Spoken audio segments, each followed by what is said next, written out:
Pagi hari ini saya akan bawakan tema firman Tuhan, teologi tentang Roh Kudus. Bagaimana Tuhan Yesus memperkenalkan Roh Kudus. Beberapa waktu yang lalu saya khotbah Roh Kudus dari kitab Kejadian. Dan saudara sudah mempelajari hal itu dan saya berharap saudara bisa mendengarnya kembali di YouTube untuk bisa memperoleh pelajaran ini dengan baik lagi. Hari ini saya akan bicara bagaimana Tuhan Yesus itu memperkenalkan Roh Kudus atau mengintrodus Roh Kudus kepada murid-muridnya. Dan pelajaran ini menjadi fondasi, menjadi dasar nanti untuk saya akan berbicara dalam beberapa seri tentang karunia Roh Kudus. Sekali lagi, apa yang saya sampaikan ini akan menjadi sebuah dasar atau fondasi untuk kita belajar nanti tentang karunia Roh Kudus. Dan itu akan saya sampaikan nanti di akhir khotbah ini. Mari kita lihat terlebih dahulu bagaimana Tuhan Yesus memperkenalkan Roh Kudus kepada murid-muridnya. Tentu ada banyak sisi yang bisa kita gali dari Alkitab, tetapi mari lihat apa yang saya akan sampaikan ini. Saudara-saudara jemaat yang dikasihi Tuhan, untuk memahami karunia Roh Kudus, kita perlu kenal siapa Roh Kudus itu. Apa peranannya buat kita dan apa kata Tuhan Yesus tentang dia. Jadi kita nggak bisa bicara tentang karunia Roh Kudus kalau kita nggak kenal atau nggak tahu siapa itu Roh Kudus yang diajarkan di dalam Alkitab. Dan apa peranannya buat kita seperti yang Tuhan Yesus ajarkan. Menarik sekali bagaimana Tuhan Yesus itu mengintrodus atau memperkenalkan Roh Kudus kepada murid-muridnya. Satu kali Tuhan Yesus berkata kepada murid-muridnya begini di dalam Yohanes 14 ayat 1. Janganlah gelisah hatimu. Percayalah kepada Allah, percayalah juga kepadaku. Jadi menarik sekali mengapa murid-muridnya gelisah. Kok Tuhan Yesus ngomong begini, janganlah gelisah hatimu. Artinya murid Tuhan Yesus, maksud saya, mengetahui bahwa murid-muridnya sedang dalam keadaan yang gelisah, dalam keadaan yang gundah gulana. Dan pada titik inilah Tuhan Yesus mulai mengintrodus kembali Roh Kudus kepada murid-muridnya. Dalam Yohanes 13 ayat 33, tadi itu kan Yohanes 14 ayat 1, saudara ya. Janganlah gelisah hatimu. Di pasal sebelumnya, Yohanes 13 ayat 33, Tuhan Yesus berkata gini, hai anak-anakku, hanya seketika saja lagi aku ada bersama kamu. Kamu akan mencari aku, dan seperti yang telah kukatakan kepada orang-orang Yahudi, ke tempat aku pergi tidak mungkin kamu datang. Demikian pula aku mengatakannya sekarang juga kepada kamu. Jadi kenapa murid-muridnya itu gelisah? Karena Tuhan Yesus bicara bahwa ada waktunya dia akan pergi dan dia tidak akan bersama-sama lagi dengan mereka. Jadi kenapa murid-murid bisa gelisah? Karena Tuhan Yesus ngomong, aku akan pergi nih. Dan ke tempat di mana aku akan pergi, kamu nggak bisa ke situ. Dengan kata lain, Tuhan Yesus ngomong gini, kita akan segera berpisah. Dan itu membuat hati dari murid-muridnya menjadi gelisah. Saudara pernah berpisah dengan orang yang dikasihi? Dia mau pergi ke suatu tempat, saudara seperti gelisah gitu. Pernah begitu kan? Wah, kalau misalnya Pak Sapteno mau pulang gitu ke Papua, ibu pasti rasa ada sesuatu yang pergi nih dari dalam diri saya gitu kan. Kalau kita pergi ke sebuah tempat, apalagi kalau meninggalkan orang tua itu ya, anak-anak kalau pulang ke rumah orang tua, terus mau balik lagi ke tempat kerjaan yang berbeda kota dari orang tuanya, itu seperti ada sesuatu yang hilang, saudara, gelisah. Dan di dalam Tuhan kita hanya berdoa, Tuhan berkatilah orang tua yang kami tinggalkan, jagai, berikan kesehatan, kekuatan. Pasti ada sesuatu yang membuat kita gelisah, saudara. Dan ketika Tuhan Yesus sebagai guru dari murid-muridnya mengatakan ini, murid-muridnya menjadi gelisah. Bahwa guru kita akan pergi dan kita tidak akan bertemu dengan dia lagi. Paling tidak itu pemikiran mereka saat itu. Dan respon kegelisahan ini terekspresi melalui pertanyaan dan pernyataan mereka kepada Tuhan Yesus. Mari kita lihat pertanyaan dan pernyataan mereka. Dalam Yohanes 13 ayat 36, jadi ini pasal sebelumnya, karena pasal 14 kan tadi, janganlah gelisah hatimu. Sebelum-sebelumnya itu Tuhan Yesus kasih tahu begini. Makanya ketika Tuhan Yesus kasih tahu begitu mereka gelisah, Tuhan Yesus sampaikan janganlah gelisah hatimu. Nah, kita akan lihat kegelisahan murid-murid itu terekspresi dari pernyataan dan pertanyaan-pertanyaan mereka kepada Tuhan Yesus. Coba lihat Yohanes 13 ayat 36. Kita baca yang bisa menjangkau matanya. 1, 2, 3. Simon Petrus berkata kepada Yesus, Tuhan, kemanakah engkau pergi? Jawab Yesus, ke tempat aku pergi, engkau tidak dapat mengikuti aku sekarang. Perhatikan tuh, sekarang tidak dapat, tapi nanti bisa. Tetapi kelak engkau akan mengikuti aku. Kata Petrus kepadanya, Tuhan, mengapa aku tidak dapat mengikuti engkau sekarang? Aku akan memberikan nyawaku bagimu. Jadi ada pertanyaan, ada pernyataan. Lalu Tuhan Yesus jawab begini. Jawab Yesus, nyawamu akan kau berikan bagiku. Demi mau ikut gitu ya. Sesungguhnya aku berkata kepadamu, sebelum ayam berkokok engkau telah menyangkal aku 3 kali. Pada konteks itulah Tuhan Yesus mengatakan Petrus akan menyangkal Tuhan Yesus. Jadi konteks Petrus menyangkal Tuhan Yesus itu memang ada kegelisahan. Karena Tuhan Yesus mau pergi. Sehingga dia gelisah dan akhirnya mengatakan itu. Aku akan memberikan nyawaku dan Tuhan Yesus beri peringatan engkau akan menyangkal aku 3 kali. Bukan hanya Rasul Petrus, Rasul Thomas mengalami kegelisahan yang sama.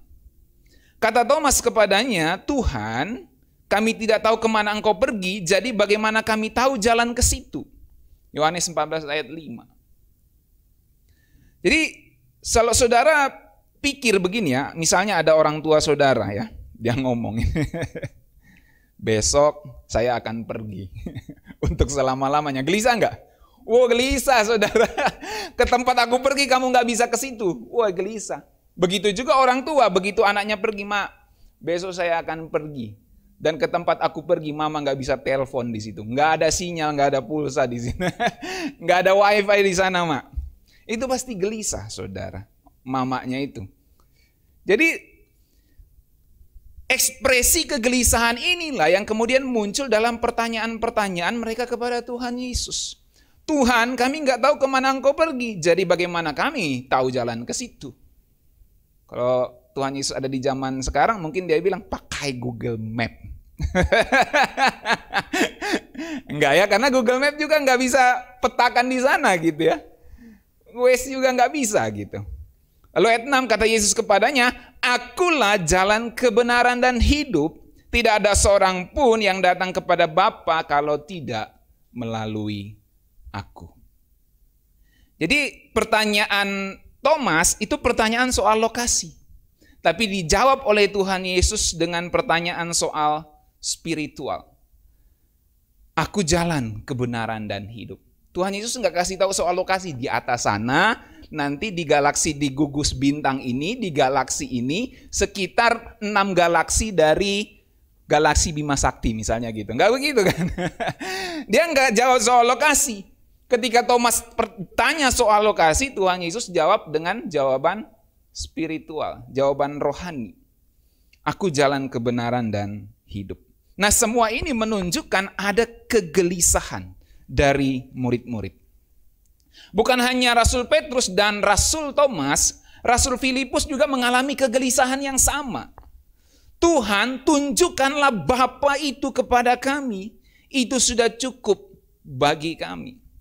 Kata Yesus kepadanya, telah sekian lama aku bersama-sama kamu Filipus, namun engkau tidak mengenal aku. Barang siapa telah melihat aku, ia telah melihat Bapa.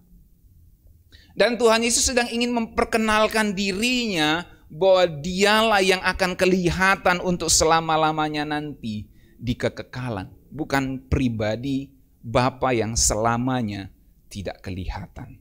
Itu pelajaran yang lain. Tetapi poin saya di sini adalah Tuhan mau tunjukkan kepada mereka, atau penulis Yohanes ini mau tunjukkan ada kegelisahan dari murid-murid yang kita baca diwakili oleh Petrus, Thomas, dan Filipus. Dan pada situasi kegelisahan murid-murid inilah Tuhan Yesus mengintrodus, dia memperkenalkan Roh Kudus kepada murid-muridnya. Dan kalau kita baca Alkitab, pada konteks itulah Tuhan Yesus menjanjikan penghibur. Dalam Yohanes 14 ayat 16 kita baca bersama 1, 2, 3. Aku akan minta kepada Bapa dan Ia akan memberikan kepadamu seorang penolong yang lain supaya Ia menyertai kamu selama-lamanya. Jadi menarik sekali ya kalau kita gelisah terus nanti ada orang yang bilang nanti ada penolong yang akan gantikan saya. Ia akan menyertai kamu selama-lamanya. Dan sebenarnya sebagai murid-murid mungkin dia bisa ngomong gini, aku nggak butuh dia, aku butuhnya kamu. Ya, kira-kira gitu ya. Benar, bisa nyelami perasaan murid-murid nggak? Apalagi nanti kita akan lihat penolong ini nggak kelihatan. Kalau Yesus kelihatan secara fisik, yang satu ini nggak kelihatan, penolong yang lain ini. Kalau kita baca dalam ayat 17, penolong yang lain yaitu Roh kebenaran, dunia tidak dapat menerima dia sebab dunia tidak melihat dia dan tidak mengenal dia. Tetapi kamu mengenal dia, sebab ia menyertai kamu dan akan diam di dalam kamu. Tapi masalahnya, I cannot see him. Aku tidak dapat melihatnya. Mana itu Roh Kudus? Aku tidak dapat melihatnya. Ini masalahnya, saudara. Kamu mengenal dia, sebab ia akan menyertai kamu selama-lamanya dan diam di dalam kamu. Tapi aku nggak bisa lihat. Nah, murid-murid bisa ngomong, aku maunya kamu, guru, bukan yang lain. Gitu. Sama seperti anak-anak mungkin ya. Kalau dikasih gadget, ya sebenarnya psikologinya anak itu pasti akan berteriak, aku maunya mama, aku maunya papa, bukan gadget. Gitu. Tetapi ya memang anak-anak ekspresinya dalam keinginannya itu mau gadget. Tapi sebenarnya dalam kebutuhannya dia membutuhkan orang tuanya daripada gadgetnya. Bisa paham yang saya maksudkan? Jadi posisi seperti inilah kira-kira yang murid-murid itu sedang alami, saudara. Aku maunya Tuhan, aku maunya guru yang aku bisa lihat. Tetapi Tuhan menjanjikan penghibur ini di dalam kegelisahan mereka.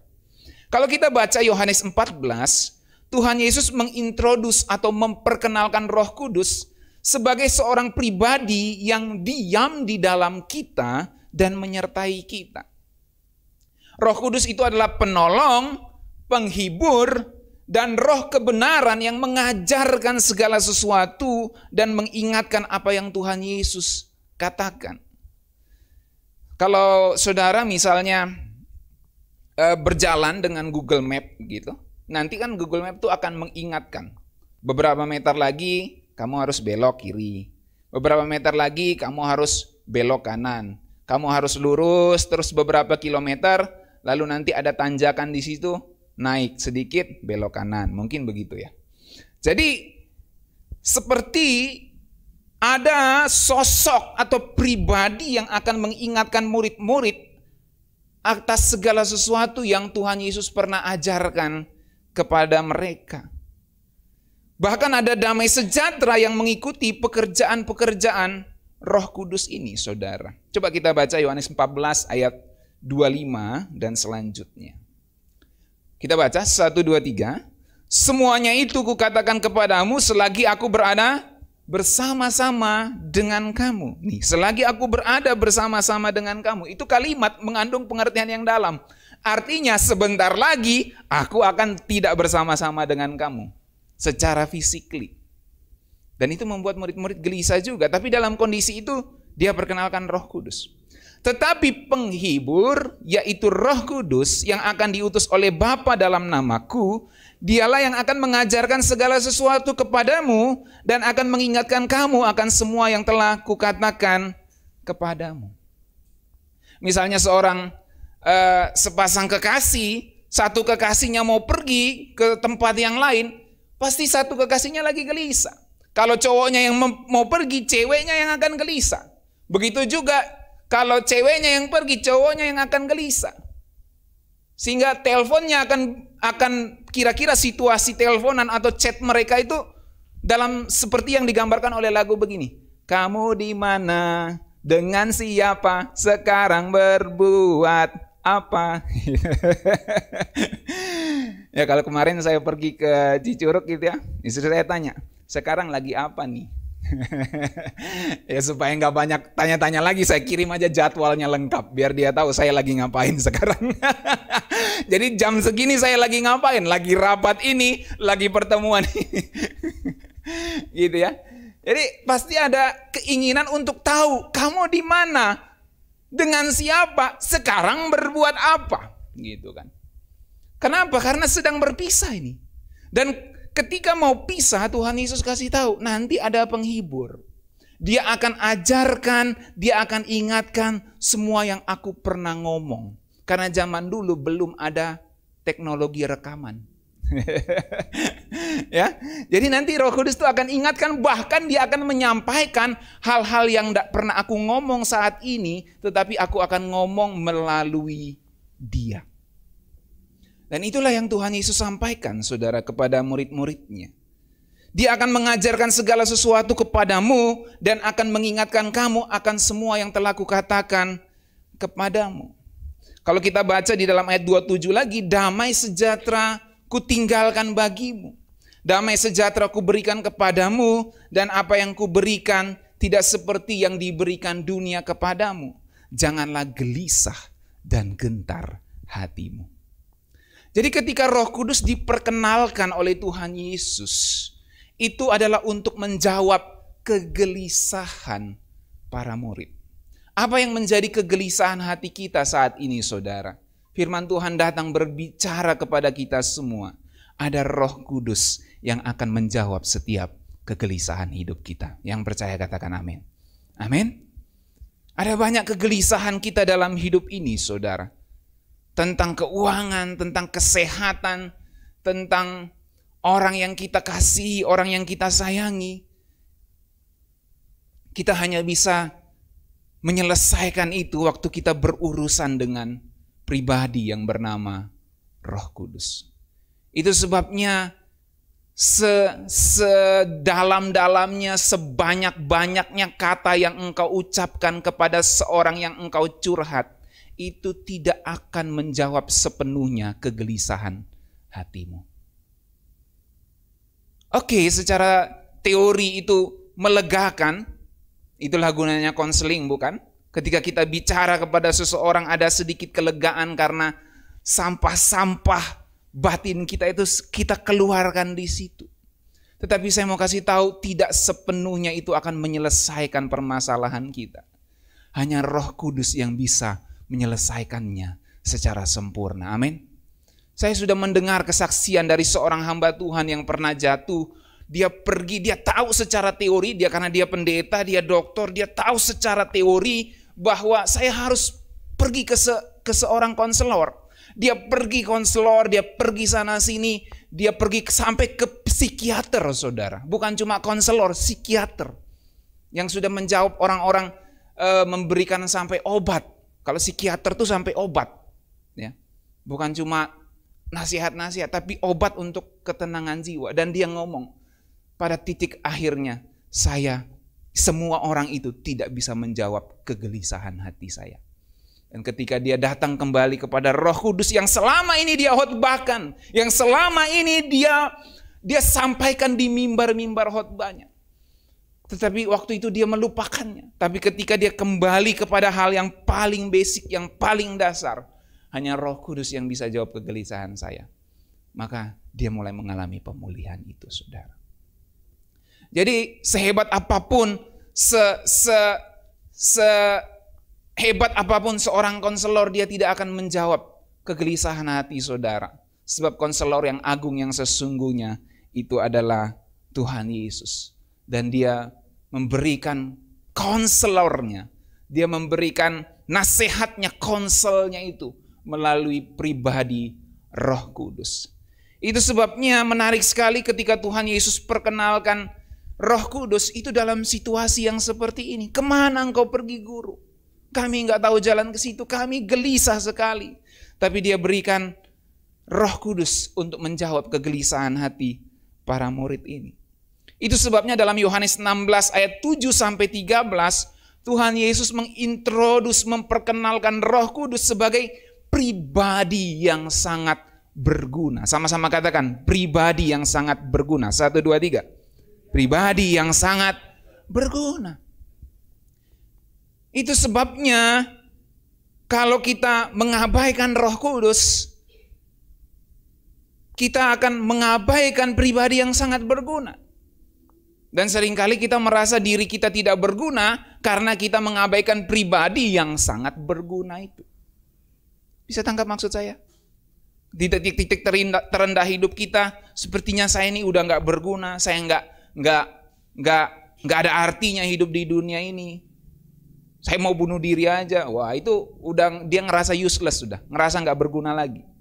Karena apa? Karena dia mengabaikan, karena dia tidak mendengarkan pribadi yang sangat berguna di dalam hidupnya. Dan ini pengalaman yang mesti kita alami, saudara, sebagai orang percaya. Kita harus mengalami Roh Kudus. Bukan cuma mendengar khotbah, mengkhotbahkan seperti saya ini, tapi kita harus mengalami bahwa dia memang adalah pribadi yang sangat berguna. Dan kita harus mengalami Roh Kudus itu di dalam hidup kita. Amin. Ini hal-hal yang sederhana. Dan saya berharap melalui kesaksian seperti ini, saudara bisa terinspirasi untuk terus berbicara dengan Roh Kudus dalam hidup saudara, dalam pergumulan saudara. Mungkin saudara dagang, Tuhan, saya ini dagang nih, pembelinya mungkin sedikit, tetapi saya mau berusaha sebaik mungkin, saya mau promosi sebaik mungkin, saya mau usaha maksimal. Tuhan tolong saya selebihnya untuk ini bisa jadi berkat dan untuk memenuhi kebutuhan hidup saya. Pasti Tuhan akan tolong saudara, amin. Dia pribadi yang sangat berguna.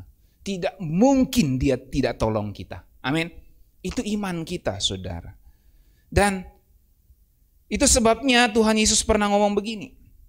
Namun benar yang kukatakan ini kepadamu adalah lebih berguna bagi kamu jika aku pergi. Sebab jika aku tidak pergi, penghibur itu tidak akan datang kepadamu. Tetapi jikalau aku pergi, aku akan mengutus dia kepadamu. Dan kalau ia datang, ia akan menginsafkan dunia akan dosa, kebenaran, dan penghakiman. Akan dosa karena mereka tetap tidak percaya kepadaku, akan kebenaran karena aku pergi kepada Bapa dan kamu tidak melihat aku lagi. Tuh, menarik ya. Kalau dosa karena mereka tidak percaya. Jadi Roh Kudus itu akan kasih tahu bahwa kamu berdosa, kamu tidak percaya kepada Tuhan Yesus. Akan kebenaran karena Tuhan Yesus pergi dan kita tidak melihat dia. Jadi kalau hari ini kita bisa percaya kepada Tuhan Yesus yang tidak pernah kita lihat, ada peran Roh Kudus di situ, saudara. Ada peran Roh Kudus di situ. Masalahnya adalah apakah kita terus melihat Roh Kudus sebagai pribadi yang berguna untuk semua aspek kehidupan kita, baik rohani maupun jasmani. Akan penghakiman karena penguasa dunia ini telah dihukum. Tetapi apabila ia datang, yaitu Roh kebenaran, ia akan memimpin kamu ke dalam seluruh kebenaran. Ini kan tadi ayat 13. Kalau sebelumnya kan ayat 11, jadi naik jauh. Itu ayat 11. Nah, ayat 12 itu saya tidak taruh di situ, tetapi itu sebenarnya perkataan yang bagus. Ya. Ada banyak yang aku mau katakan kepadamu, kata Tuhan Yesus, tapi engkau tidak dapat menanggungnya. Harusnya saya taruh di situ tuh ayat 12. Ya. Jadi sebenarnya aku mau ngomong banyak, tapi saat ini kamu nggak bisa tanggung. Nanti kamu bisa tanggung waktu kamu terima Roh Kudus itu. Nah, makanya di ayat 13 dikatakan gitu. Apabila ia datang, yaitu roh kebenaran, ia akan memimpin kamu ke dalam seluruh kebenaran. Di ayat 12 Tuhan Yesus ngomong, banyak yang aku mau ngomong, tapi kamu belum bisa tanggung sekarang. Artinya apa? Artinya ada progres yang harus kamu ketahui. Ada banyak hal yang kamu tidak ketahui, ada banyak hal yang belum aku sampaikan saat ini, nanti akan disampaikan oleh Roh Kudus itu. Jadi ada sebuah pengenalan yang progresif, saudara. Murid-murid saat itu tidak mengenal Tuhan Yesus sepenuhnya, tapi kemudian mereka akan mengenal Tuhan Yesus melalui Roh Kudus yang diperkenalkan kepada mereka. Itu sebabnya tidak cukup kita mengaku saya percaya Tuhan Yesus sebagai Tuhan dan Juru Selamat saya, tetapi kita tidak mengalami Roh Kudus dalam kehidupan kita setiap hari. Saya orang Kristen, Pak, KTP saya Kristen, saya jadi Kristen udah bertahun-tahun. Tapi kita nggak pernah alami Roh Kudus. Kita nggak pernah bergaul dengan Dia setiap hari. Itu tidak cukup. Sebab Tuhan Yesus ngomong sendiri sama murid-muridnya, ada banyak yang aku mau ngomong, tapi engkau belum bisa tanggung. Engkau bisa menanggungnya kalau Roh Kudus itu datang kepadamu. Artinya ada pengenalan Tuhan Yesus yang progresif. Artinya kalau kita bergaul dengan Roh Kudus, maka semakin kita mengenal pribadi Tuhan Yesus itu. Bagaimana kita mau menjadi semakin serupa dengan Kristus kalau kita nggak pernah bergaul dengan Roh Kudus? Kita hanya bisa menjadi serupa dengan Kristus waktu kita bergaul, waktu kita mengalami Roh Kudus di dalam hidup kita. Saudara tahu apa artinya bergaul? Bergaul artinya berbincang-bincang, berbicara dengan Dia.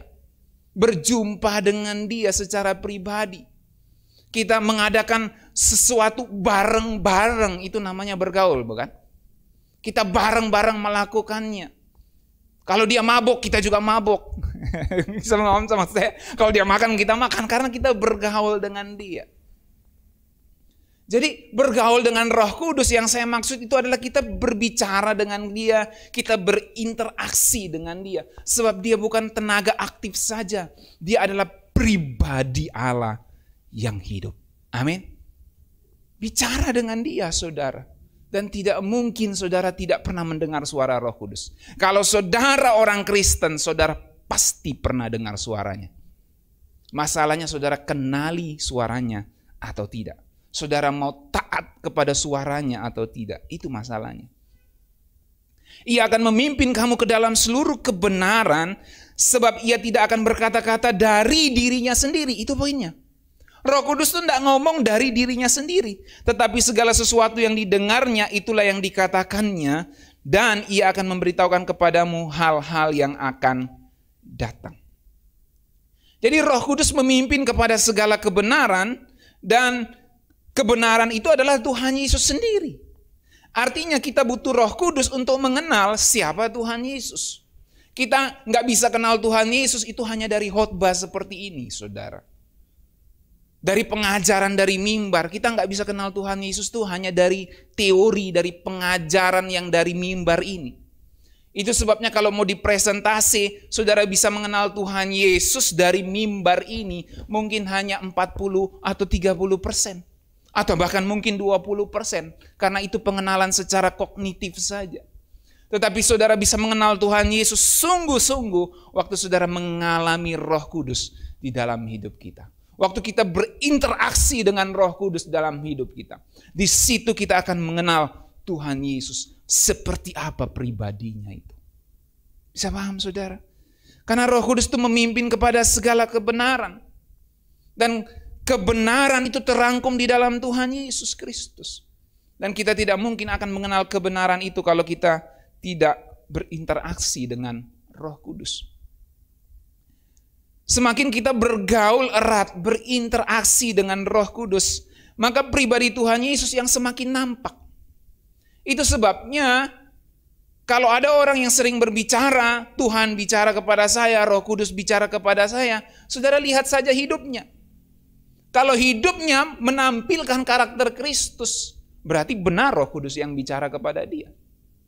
Permasalahannya ada banyak orang, Tuhan bicara sama saya, Roh Kudus bicara sama saya, tapi hidupnya tidak mencerminkan karakter Kristus. Ngomongnya itu kotor, ngomongnya jorok. Tapi seringkali kalau di gereja, Roh Kudus bicara sama saya. Tapi dia perlakukan orang lain begitu buruknya. Artinya yang bicara dengan dia bukan Roh Kudus, itu sudah pasti. Karena kalau Roh Kudus itu bicara dengan seseorang, maka yang nampak dari dirinya itu adalah pribadi Tuhan Yesus. Dan kalau kita berinteraksi dengan Roh Kudus, kita semakin mengenal Tuhan Yesus, dan pribadi Tuhan Yesus itu akan semakin nampak di dalam hidup kita. Jadi cara pertama untuk mengenali bahwa Roh Kudus yang sedang berbicara adalah apakah hidup kita berubah atau tidak. Kalau hidup kita berubah, maka kita tahu yang sedang berbicara dalam hidup kita ini adalah Roh Kudus. Ada banyak yang aku mau katakan, kata Tuhan Yesus, tapi engkau belum bisa tanggungnya sekarang. Nanti kalau Roh Kudus datang, dia akan step by step, langkah demi langkah akan membuat engkau mengenal kebenaran itu. Jadi 3 tahun bagi murid-murid Tuhan Yesus itu nggak cukup untuk mengenal pribadi Tuhan Yesus yang agung, yang luar biasa. Praeksistensinya, bagaimana dia adalah Tuhan pencipta yang berinkarnasi, nggak cukup 3 tahun. Mereka harus mengalami Roh Kudus sehingga mereka bisa menyampaikan dasar pengajaran yang kita pegang sampai saat ini di dalam Alkitab. Yang kemudian yang kedua, saudara, selain hidup yang berubah karena ada Tuhan Yesus yang semakin nampak, kita akan mengenal Roh Kudus karena ada damai sejahtera yang mengikuti pekerjaan Roh Kudus itu. Damai sejahtera kuberikan kepadamu, apa yang kuberikan tidak seperti yang dunia berikan kepadamu. Jadi ada damai sejahtera pastinya. Nah, sebenarnya semua kita orang percaya itu pernah dengar suara Roh Kudus. Karena Roh Kuduslah yang bisa mengingatkan kita akan firman Tuhan. Kalau saudara tiba-tiba mengerjakan sesuatu, tiba-tiba teringat akan firman Tuhan, saya percaya itu Roh Kudus yang sedang berbicara kepada saudara. Saya masih ingat sekali di masa saya remaja itu, saudara, masa-masa saya mulai benar-benar menyerahkan hidup saya sama Tuhan. Itu saya ingat masa-masa remaja saya itu SMP. Itu saya kan rajin sekali tuh baca Alkitab waktu itu. Ya, pokoknya itu perjanjian lama, Mazmur, Amsal tuh, Yohanes, pokoknya Alkitab tuh saya selesaikan tuh. Saya baca tuh dari saya SMP itu. Jadi saya dan saya sering doa puasa. Setiap hari Jumat tuh doa puasa pasti. Dan itu dari SMP, saudara. Dari zaman masih saya remaja. Dan saya belajar ketika saya sekolah, terus saya bermain gitu ya. Dan ketika saya mengerjakan sesuatu, ada firman Tuhan yang diingatkan. Dari hasil saya membaca Alkitab itu. Direnungkan kembali. Itu perenungan. Dan waktu itu saya belum mengerti itu Roh Kudus yang bicara. Saya hanya mengerti itu adalah perenungan saya. Dan hari ini saya memahami itu Roh Kudus yang sedang mengingatkan akan kebenaran-kebenaran itu, saudara. Saat kita kerja, kita ingat khotbah hari Minggu, pendeta ngomong apa, itu direnungkan, dikerjakan, dan itu terus berbicara kepada saya. Bukan cuma apa yang pendeta khotbahkan, apa yang saya baca, itu terus saya ingat-ingat. Ketika saya baca Mazmur, pujilah Tuhan hai jiwaku, saya sedang pergi cari kayu api di hutan saat itu, firman Tuhan itu bicara. Pujilah Tuhan hai jiwaku, jangan takut, jangan gelisah gitu. Itu selalu berbicara itu, saya ingat sekali. Cuma waktu itu saya belum mengerti, itu Roh Kudus yang terus sedang mengingatkan firman Tuhan. Saya taunya itu perenungan saya aja. Dan hari ini saya ngerti bahwa Roh Kudus itu terus mengingatkan firman Tuhan di dalam hidup kita. Jadi saya meyakini semua kita orang percaya, kalau kita benar-benar percaya kepada Tuhan Yesus, semua kita itu pernah dengar suara Roh Kudus. Masalahnya bukan apakah kita bisa dengar atau tidak, tapi apakah kita mengenali suaranya dan menuruti suaranya atau tidak. Amin. Semua kita pernah dengar suara Roh Kudus, amin. Kalau tidak, saya akan katekisasi ulang, saudara. Jadi kita semua pernah dengar suara Roh Kudus. Itu sebabnya kita tidak boleh anti begitu ekstrim ketika ada orang ngomong, Tuhan bicara sama saya, Roh Kudus bicara sama saya. Ada kan teologi tertentu itu yang anti sekali itu dengan Tuhan bicara sama saya, Roh Kudus bicara sama saya. Itu benar harus memang Tuhan itu harus bicara sama kita. Ada yang bilang, oh Tuhan bicara lewat Alkitab. Benar, Tuhan bicara lewat Alkitab. Tapi mengingatkan lewat hati kita, itu kan dia berbicara lagi. Amin, saudara. Jadi Tuhan bicara sama saya, Roh Kudus bicara sama saya, itu benar. Masalahnya seringkali orang ngaku-ngaku Tuhan bicara sama saya, Roh Kudus bicara sama saya. Dan itu yang membuat orang-orang itu, nama Tuhan itu, nama Roh Kudus itu menjadi nggak baik gitu. Karena diklaim-klaim, dicatut-catut oleh orang-orang yang hidupnya tidak mencerminkan karakter Kristus. Itu sebabnya saya juga menjaga diri baik-baik untuk tidak sembarangan ngomong kepada sembarangan orang. Tuhan bicara sama saya, Roh Kudus bicara sama saya. Karena saya khawatir satu kali dia mendapati hidup saya yang tidak baik, lalu nama Tuhan menjadi tidak baik. Tetapi bukan berarti saya menyangkali bahwa Tuhan bicara sama saya dan Roh Kudus bicara sama saya. Tentu kita bicara sama orang-orang yang tepat, ya. Tidak sembarangan orang diumbar-umbar, Tuhan bicara sama saya, Roh Kudus bicara sama saya. Tidak sembarangan diumbar, saudara. Jadi, apakah kita mengenal suaranya atau tidak, mau nurut atau tidak, itulah permasalahan kita. Ya, itu permasalahan kita. Bukan soal nggak bisa dengar atau tidak. Jadi kalau kita mau tanya sama pendeta, Pak, gimana sih caranya dengar suara Roh Kudus? Bukan itu pertanyaannya. Tapi gimana caranya saya mengenali suaranya? Dan gimana caranya saya mau turuti suaranya itu atau tidak.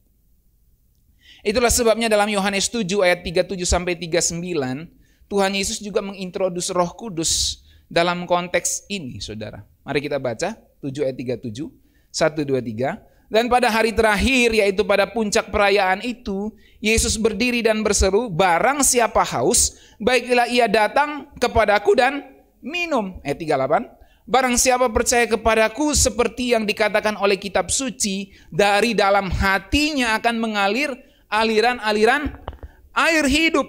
Yang dimaksudkannya ialah roh yang akan diterima oleh mereka yang percaya kepadanya. Sebab roh itu belum datang karena Yesus belum dimuliakan. Dan hari ini Yesus sudah dimuliakan. Dan itu berarti bahwa Roh Kudus yang seperti aliran-aliran air hidup itu akan bicara sama kita. Dan akan keluar dari dalam hidup kita aliran-aliran air hidup yang memberkati orang lain. Jadi kalau saudara dengar seorang yang bicara, Tuhan bicara sama saya, Roh Kudus bicara sama saya, dan kita nggak rasain damai sejahtera, yang pertama itu mungkin bukan dari Tuhan benar-benar. Yang kedua, kita lihat hidupnya, dia benar-benar mencerminkan karakter Tuhan atau tidak. Roh Kudus membuat kita lebih hidup. Yang percaya katakan amin. Sebab ada aliran air hidup di hati kita, saudara. Kita harus belajar untuk membangun hubungan dengan Roh Kudus. Dan jangan takut, sebab waktu kita bangun hubungan dengan Roh Kudus, pribadi Tuhan Yesuslah yang akan semakin nampak. Jadi kalau ada orang yang ngaku bangun hubungan dengan Roh Kudus tapi jadi aneh-aneh gitu, kan ada orang tuh yang ekstrim, ya, ekstrim seperti ini. Saya pernah waktu kuliah itu, saudara, ya, ada tugas wawancara kan kepada hamba-hamba Tuhan, kuliah S1 di Makassar.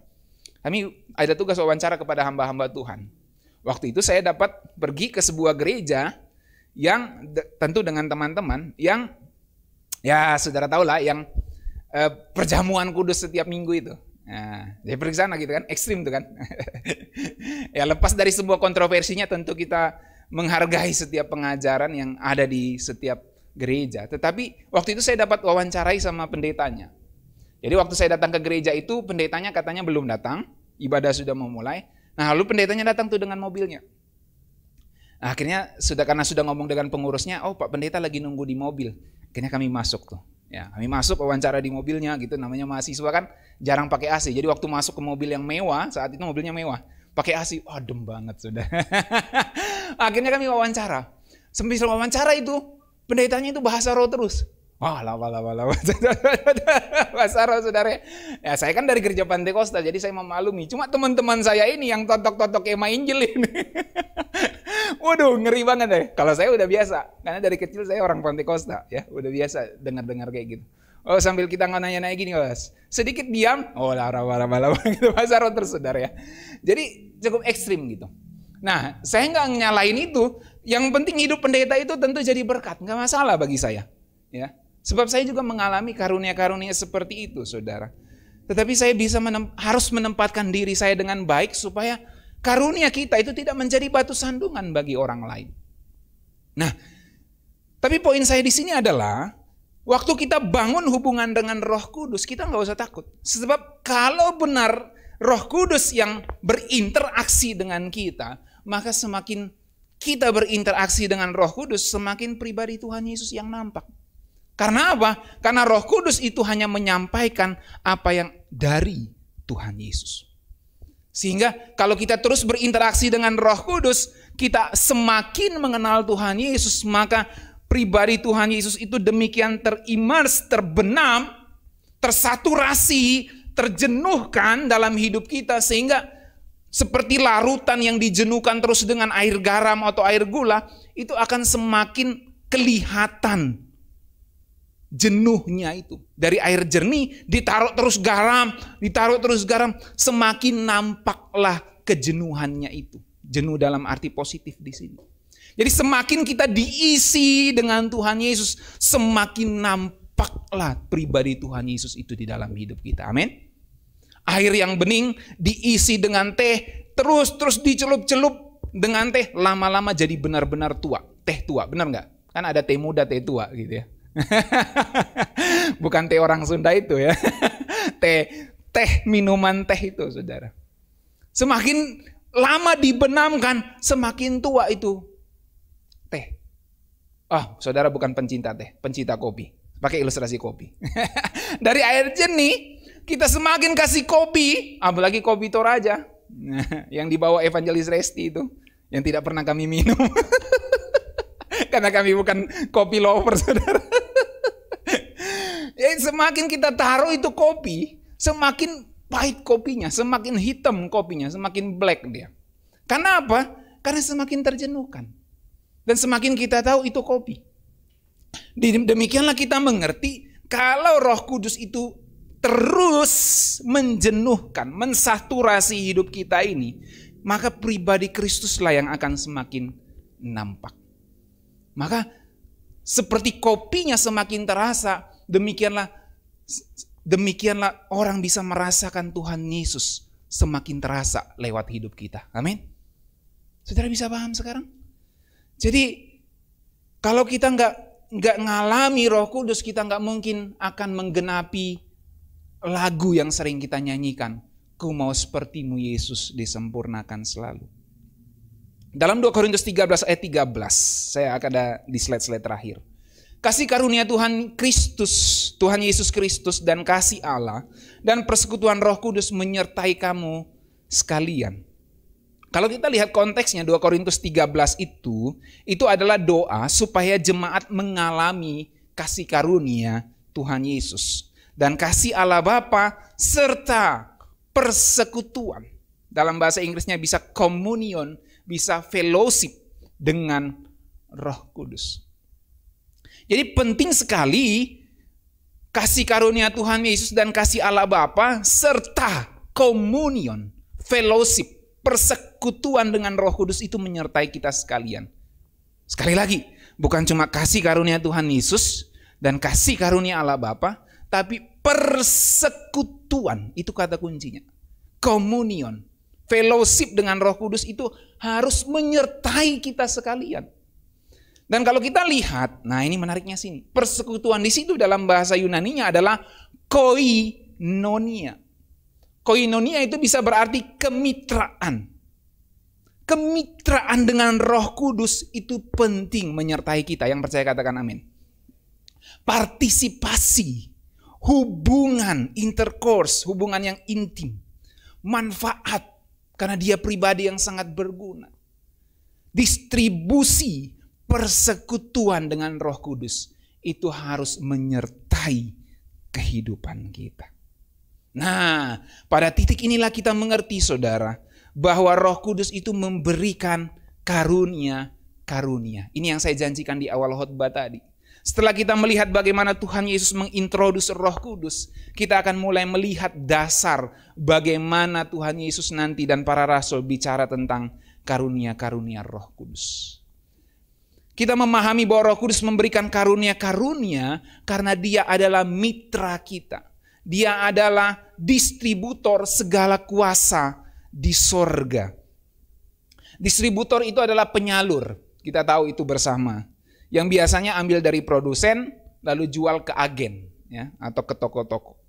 Lalu agen atau perwakilan di situ adalah orang yang ambil dari distributor lalu jual ke konsumen. Makanya kita sering disebut agen-agen kerajaan sorga. Gitu. Karena apa? Kita ambil dari distributor, dari Roh Kudus. Tentu dari firman-Nya juga. Tetapi Roh Kudus itu distributor. Dia adalah pribadi yang mengambil dari produsen. Dalam hal ini Bapa dan Tuhan Yesus. Karena yang utus Roh Kudus itu Bapa dan Tuhan Yesus. Dan kalau mau spesifik, kekaitan hal ini adalah Tuhan Yesus. Karena segala sesuatu yang disampaikan oleh Roh Kudus itu berasal dari Tuhan Yesus. Dan Tuhan Yesus sendiri ngomong segala sesuatu yang disampaikannya berasal dari Bapa. Dalam hal ini Roh Kudus adalah distributor. Dia menyalurkan semua kuasa di sorga. Semua firman yang dari sorga disalurkan melalui Roh Kudus. Jadi kalau ada firman yang tidak membangun jemaat, yang tidak membangun pekerjaan Tuhan, itu berarti bukan firman dari Roh Kudus. Itu berarti saudara sedang mendapatkan distributor yang salah. Saudara sebagai agen ngambil dari distributor yang salah. Dan saya mau kasih tahu bahwa distributor tunggal, biasanya kan kalau orang jual HP itu distributor tunggalnya kami, gitu. Distributor tunggalnya ini, gitu. Nah, Roh Kudus itu distributor tunggal untuk menyalurkan semua karunia kepada agen-agennya, yaitu kita ini. Dan kita agen-agennya ini akan menjual dalam tanda kutip, memberikannya kepada dunia dan kepada pembangunan tubuh Kristus. Jadi kita tidak mungkin memiliki karunia Roh Kudus kalau kita tidak berinteraksi dengan Roh Kudus, sang distributor itu, saudara. Dalam Yohanes 16 ayat 14, Ia akan memuliakan aku sebab Ia akan memberitakan kepadamu apa yang diterimanya daripadaku. Kalau dalam pakai bahasa bisnis, Dia akan ngambil roti dari distributor ini, dari agen, dari saya sebagai produsennya. Abed langsung ngerti itu. Roti dia ngambil dari produsennya langsung, ya. Dia distributor sekaligus agennya. Ngambil langsung dari produsennya. Jadi Ia akan memuliakan aku sebab Ia memberitakan kepadamu apa yang diterimanya daripadaku. Segala sesuatu yang Bapa punya adalah aku punya. Itu Tuhan Yesus ngomong dalam konteks menjanjikan penghibur itu. Sebab itu aku berkata Ia akan memberitakan kepadamu apa yang diterimanya daripadaku. Jadi Roh Kudus itu distributor tunggal dari produsen yang bernama sorga, di mana ada Bapa dan Tuhan Yesus di situ. Sehingga kalau kita tidak kontak, kita nggak punya nomornya Roh Kudus, sorry to say, ya, jangan sampai disalahpahami. Karena kan pernah ada viral tuh, ada pendeta yang punya nomor Tuhan katanya, nomor handphone Tuhan, itu di Afrika kalau nggak salah ya. Dia ngaku-ngaku punya nomor handphonenya Tuhan kan. Nah, tapi saya mau ngomong dalam ilustrasi seperti ini, kalau kita nggak punya nomor handphonenya Roh Kudus, kita nggak punya kontaknya Dia, nggak punya nomor WA-nya Dia, kita nggak bisa dapat tuh barang. Bagaimana kita bisa menerima barang atau bisa mengorder dari Dia kalau kita nggak punya kontak sama Dia? Kita harus cari nomornya, bukan? Saya ingat sekali waktu istri saya itu masih sering-sering bisnis online tuh. Kami cari ke Senen, jual tas, jual apa gitu, kirim kemana-mana. Gitu saudara. Jadi berusaha apa? Cari distributor. Cari toko di Senen, di Mangga 2 yang bisa harganya murah, lalu kita bisa jual lagi ke tempat lain gitu. Kita berusaha nyari kontak, kita bisa kalau sudah dapat tokonya kita minta nomor handphonenya, minta kartu nama untuk kita bisa kontak lagi saat kita ada di rumah. Kita terus bangun hubungan, bisa nggak jadi reseller, kemudian bisa nggak apa lagi istilahnya itu namanya? Kalau dia yang langsung kirim, apa istilahnya? Dropship gitu ya. Kalau kita bisa nggak dropship gitu ya, supaya barangnya nggak makan ongkir, kirim ke saya, terus saya kirim ke orangnya. Bisa nggak kalian yang langsung kirim gitu. Tapi jangan kasih nota, karena pakai harga yang itu. Dan jangan main curang kamu ya. Jangan kamu kasih kartu namamu di situ, nanti dia langsung hubungi kamu, nggak hubungi saya lagi. Gitu. Dan tentu ada interaksi seperti itu, saudara. Ada semacam perjanjian-perjanjian tidak resmi yang kita ngomong sama dia, sama distributornya. Dan ketika kita sudah dapat distributornya, itu betapa senangnya. Wah, senang sekali kita dapat distributor yang harganya murah, kita bisa jual dengan keuntungan yang lebih besar dari biasanya. Itu menyenangkan bukan? Kalau mendapatkan distributor yang tepat, betul nggak? Nah, apalagi kalau sudah dapat produsennya, langsung dari pabriknya, lebih murah lagi. Tapi Roh Kudus saya mau kasih tahu bukan hanya distributor, dia juga produsen karena dia pribadi Allah Tritunggal, saudara. Tapi dalam konteks ini kita ngerti bahwa dia ditunjuk dari 3 pribadi Allah Tritunggal. Roh Kuduslah yang berperan sebagai distributor semua karunia dan semua kebenaran yang berasal dari sorga. Itu sebabnya penting sekali untuk kita punya kontak, punya koneksi dengan distributor ini, supaya semua barang-barang dari sorga itu bisa kita dapatkan dan kita bisa jual kepada banyak orang untuk menjadi berkat. Saudara bisa paham yang saya maksudkan, amin? Tentu kita dapatkan dengan cuma-cuma, berikan dengan cuma-cuma. Ini saya bahasakan dalam bahasa dagang biar kita ngerti, saudara ya. Oke, kesimpulannya cepat saja. Yang pertama, Roh Kudus diperkenalkan Tuhan Yesus saat murid-murid sedang gelisah. Dan hari ini firman Tuhan ingatkan kita, apapun kegelisahan hidup kita. Saya nggak tahu kegelisahan hidup saudara saat ini secara lebih mendalam. Kalaupun saudara curhat dengan saya, saudara sampaikan bahan doa dengan saya tidak bisa merasakan sepenuhnya kegelisahan hidup saudara. Saya mungkin bisa berempati, tapi tidak sepenuhnya bisa merasakan kegelisahan saudara, kebimbangan saudara saat ini. Tapi saya mau kasih tahu berdasarkan firman Tuhan, saat-saat seperti itulah sesungguhnya kita membutuhkan Roh Kudus, pribadi yang sangat berguna itu. Karena Tuhan Yesus mengintroduce Roh Kudus saat murid-muridnya sedang mengalami kegelisahan seperti yang kita alami saat ini.